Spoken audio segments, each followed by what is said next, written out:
The Athene Real Talk podcast explores controversial ideas to stimulate debate and active thinking. These ideas do not always reflect Athene's personal views.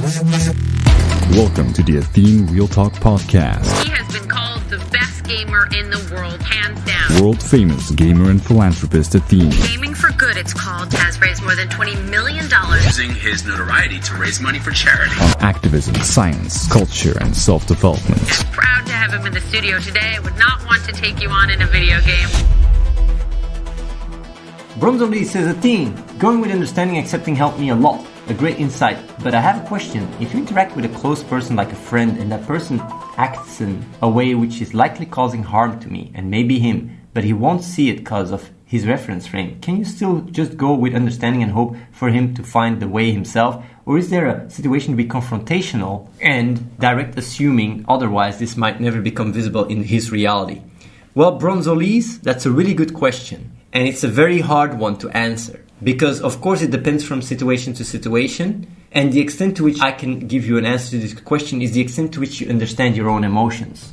Because if you go about life and you start understanding yourself and you give it a try, by making it come true to your actions and your behavior, people will even wonder how come you went through this change.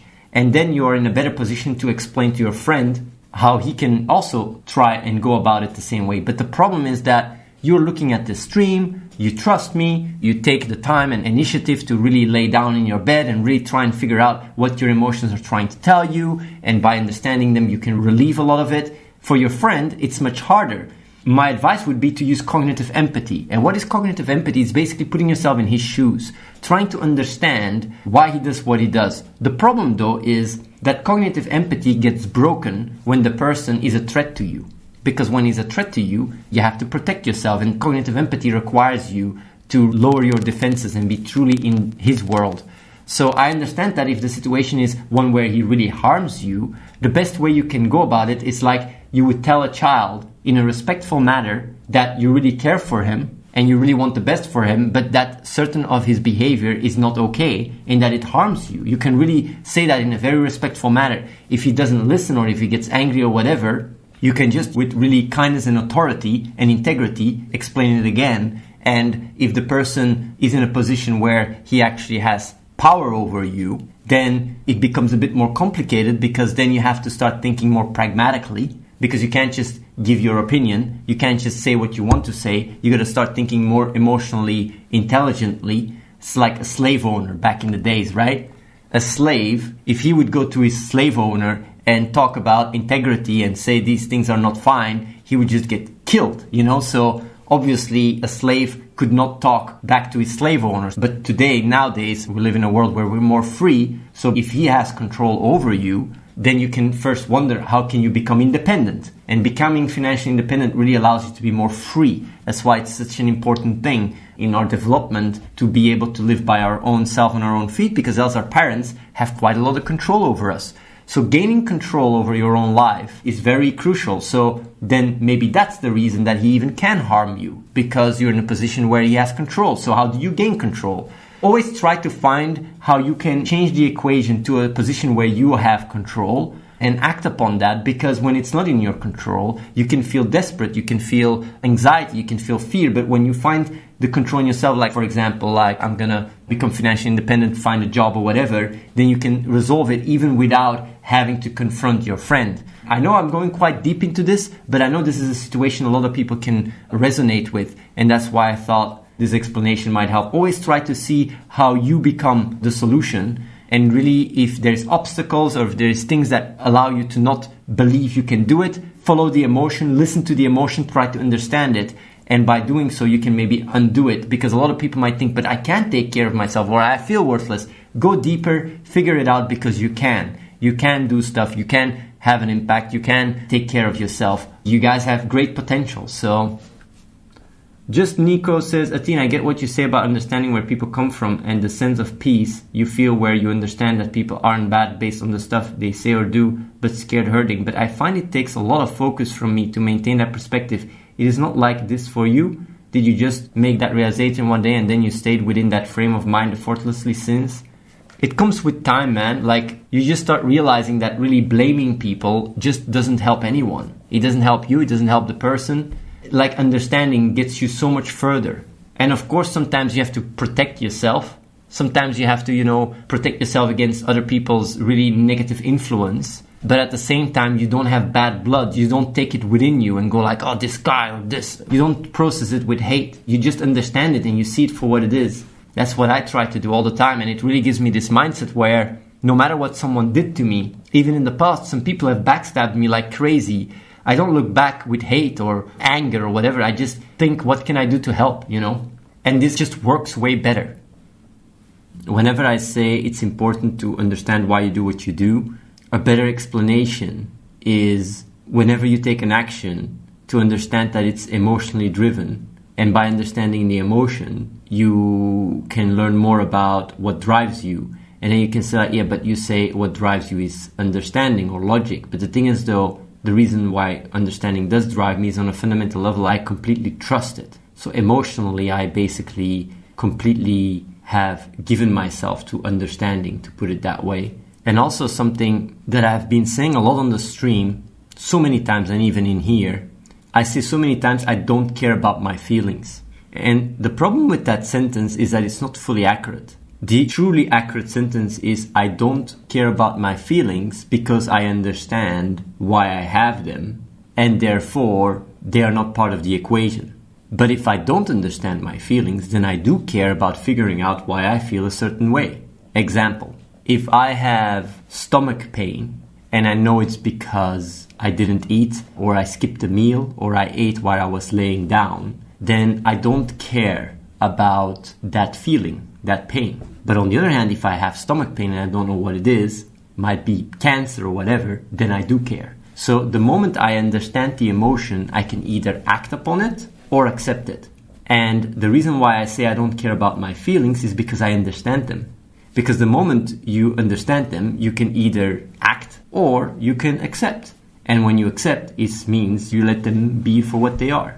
It's these kind of things that I find fascinating, that I talk about so many times, and it's these little nuances that make all the difference. But when I grow up and I always am used to understand my emotions, of course I just say I don't care about my emotions, because I understand why they're there and I either act or I accept. And it gives this balance where emotions are very much, in my world and the way I live, emotions are merely a tool. And when they bring value to the table, I follow up with them. And if they don't bring value to the table, then I don't follow up with them. But it's my understanding of my emotions that brings about my course of action, because just acting emotionally without knowing what my emotions are, without understanding them, is very unreliable. It's something I really experience, like it's inconsistent, and it's something that I try to avoid. Trip Triggers says, your channel views per month will be the lowest of all time this month. Any thoughts on that? I don't care about the amount of views, because to me it's always about what is substantial. And what is substantial is not a view count, it's the actual concrete impact in the world. And I can tell you, our next project, when it is live, it might catapult me to one of the top streamers on Twitch. Might, not saying it will. And then everybody's coming in the chat going like, whoa, Athene, man, that game is so amazing. You're the best, Athene, man. Oh shit, I knew you were the best paladin. Oh my god, Athene is back. Athene is back, man. You showed him, man. You're the best dev, man, best game dev I've ever seen, man. You're so good. Oh my god, I want to be your friend now. And then after a year or two, if I don't come with anything new, then it's like, come on, Athene, man. Where's the old Athene, man? The guy that made these sick games, man. Where's Athene? Athene. Come on, where you at? Athene, where you lost your mojo, Athene? Where you at? So yeah, I'm just expressing the emotional fluctuations of people, because that's how it goes. When people come to me and say something, it's not because there's a lot of consistency. It's because you just express what you feel. The facts don't matter in the equation. It doesn't matter that I'm in a building that can have 100 people. It doesn't matter that before I was just working with Reese, now we're with 30 people. It doesn't matter. It doesn't matter that we're working on projects that can have a huge impact. It doesn't matter at all. All these things are completely irrelevant to what you feel right now. Because what you feel is just you see me streaming. You don't see anything concrete. So you just go from wave to wave. from one hype to the other. It's like the fidget spinners. You can't wait to have a fidget spinner. And then when the hype is over, you can't wait to go to the next thing. And without knowing, you're basically just being pushed around by your emotional needs controlling you, which are very easy played into by media, by companies, by politicians. It's really something to be aware of. So when people have an opinion about me, I can tell you your opinion, when it is emotionally driven, it is very biased. It's a very important insight. It can help you a lot. If you truly understand that you cannot have a real opinion when your emotions are influencing your opinion, because if you feel one way, you say one thing, and if you feel another way, you say another thing, you're not really being actually reliable for yourself. Your emotions are literally dictating the way you see the world. Then you start questioning whether these beliefs you're attached to, that you literally lose yourself to, and really make very important decisions in your life with them, you start wondering whether you can truly trust them. Because they're not defined by your understanding of reality. They're defined by how you feel. And the problem with that is that it just brings about a life that is a lot less fulfilling and can really make you make very big mistakes. You can start a credit to buy a car or a house. Yeah, you can just make decisions that can truly affect the rest of your life in a moment. And that is why it is so important to understand your emotions, because when you experience your emotions, you follow them and you understand them, and your inner child, your emotional inner child, can trust this understanding instead. It basically gives the keys to the car to your understanding, and then you can be more mindful. You can be more focused and aware about how to go about life, and it will increase the quality of your life immensely and the quality of other people. Damal says, but your Save the Children project is pointless. It doesn't grapple the problem at all. Don't you get it? The thing is, Damal, I've never done Save the Children project because of the Save the Children project. I did Save the Children project because it helped me inspire people. To me, it's always about working on the mindset, on the awareness of people, which includes you. And I'll be really honest. I know that you're saying that it doesn't grapple the problem, but neither is what you're doing right now, which is talking in the chat. Like, if you want to be part of the solution, then you try to see what you can do and you take action. You don't just stay on the sideline criticizing it. And when I work on Save the Children, the reason why I do so, even though I know it's merely a symptom and not a root of the problem, is because it inspires other people and it's a way to emotionally relate the good cause I'm working on. If I start talking about awareness growing projects and stuff, people are a lot less inclined to be invested in that, because emotionally it's not about children and you have to speak the emotional language. It's a pragmatic choice that I make because of my experience in the field of trying to have an impact. And a lot of people even came over here because of the Save the Children projects, which allowed us to even start even bigger projects. So I'm just saying, like, the reason why you have this negative attitude, right, not only towards the world, but also towards the projects that is obviously doing good, is not because you have these strong rationalizations that you've thought about and that's your conclusion, but it's because there's an underlying reason where you really feel very, very dark within you, and that expresses itself in these opinions. And that's why I say feeling your emotion, feeling this dark place and following it and really trying to understand it can come with answers that will greatly benefit you, more so than the rhetorical answers I can give you based on the arguments you're making. Because even this conversation is not the problem. It is what is underlying it. And for you, it is your emotional state. And thinking about it can greatly help you.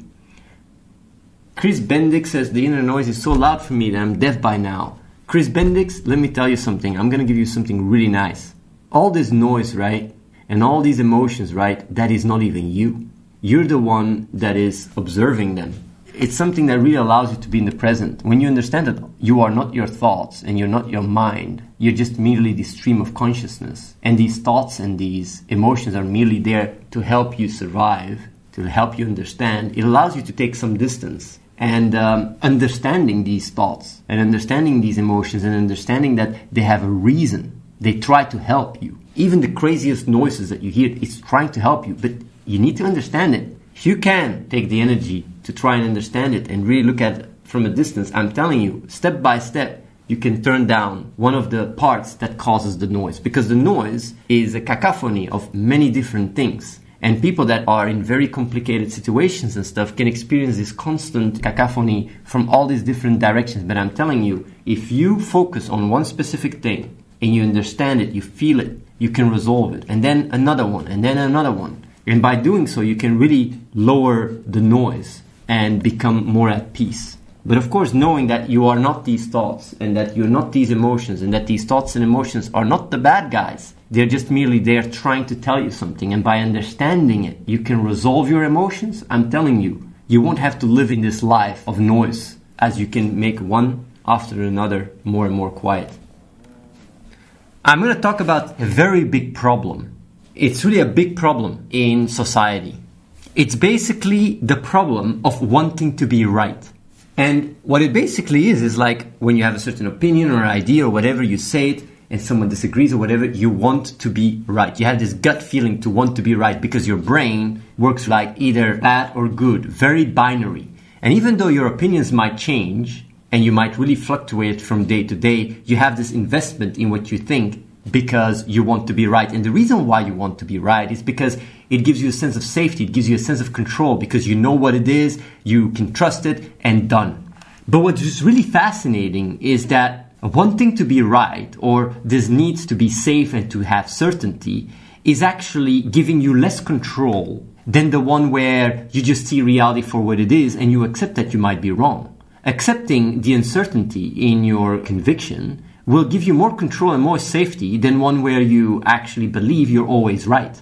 In my situation, I don't want to be right. It's also something sometimes I talk to people come down and tell me like, man, you always want to be right. And I'm like, I don't always want to be right because I know I'm not always right. It makes no sense to be always right. I know that there's a part of me that might want to be always right, but I'm always skeptical. The thing is with me is I don't want to always be right. What I want to is I want to be honest.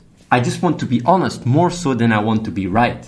And the thing is that the difference between honesty, wanting to be honest, and wanting to be right is that when you want to be honest, you can admit sometimes that you're wrong. And actually admitting that you're wrong and owning up responsibility is actually most of the time even better than being right in the first place. And what I mean with that is like, if you do something right, something I also read yesterday on Reddit, but it's very interesting because it's true. If you can admit that you made a mistake, and you can own up the responsibility of that mistake, then it shows integrity, it shows reliability, it shows the ability you can fall back on this person, you can trust this person. On the other hand, if you just hold on to the idea that you're always right, and you don't want to admit or accept that you might be wrong, and you don't take your responsibility, that shows very little trust and reliability. And as a result, that actually brings about a worse situation in situation where you interact with other people than one where you can just gladly admit you're wrong and just own up responsibility, take action, and that is fine. There is nothing wrong with that. And that is something that I always knew, but I never really put into words so concretely. The way it works is wanting to be right is very much tied into your ego. Because if you're wrong, you got to be a little bit vulnerable. You got to admit that you don't know it all. You got to embrace uncertainty, but that is fine. If you on a fundamental level, on a pure level, you can fall back on your essence and you know that understanding, in my situation, understanding and honesty brings about a stronger framework than one where you're always right, one that is more emotionally binary. Then even when you admit you're wrong, you don't really see it as a defeat. You don't really experience it as a defeat. You more experience it as a strength. And that is something that I think a lot of people can benefit a lot from. Because if you see being wrong as actually winning because it means you have learned something, or also it means that you can take up ownership of your responsibility and act more aligned with reality and gain more control, then rather than seeing it as something negative, you see it as positive. Same with negative emotions or emotions you experience that are negative. People see it as a bad thing. No, it's your emotions trying to tell you something. It's a good thing. And same with uncertainty. It's a good thing to embrace uncertainty. It gives you more control. It gives you more ability to be aligned with reality. And as a result, you can find peace in it. You can find safety in uncertainty. You can find safety in not always being right. You can find safety in honesty. You can find safety in admitting you're wrong. You can find safety in responsibility. All these concepts that we, on a fundamental level, have connected something negative and negative emotion, because of society or conditioning or whatever, we can actually reframe these things by thinking about it and rebalancing these things, and it can greatly benefit you. And the idea of being right is really something that is extremely toxic in the sense that, you know, it's all over the internet, it's all over people, and the thing is also, when you have it, you see it in others. You really see it truly in others all the time. You think everybody wants to be right, and even if people don't always want to be right and just want to be honest, you just cannot see it, because the way you see it is, yeah, I want to be right, he also wants to be right, and therefore you constantly very much easily fall into this fight or flight mechanic and are much more defensive than you should be. Of course, we live in a society where most people want to be right, but there is actually people that are quite open-minded and want to be honest instead. So it's not about being right, it's about being honest. And that's also something that I understand on the chat now much better, how often people actually think that I always want to be right because I come across very confident or I say things in a certain way, and then it really rubs off like, man, this guy is such a cocky asshole, he always wants to be right, he thinks he's always right.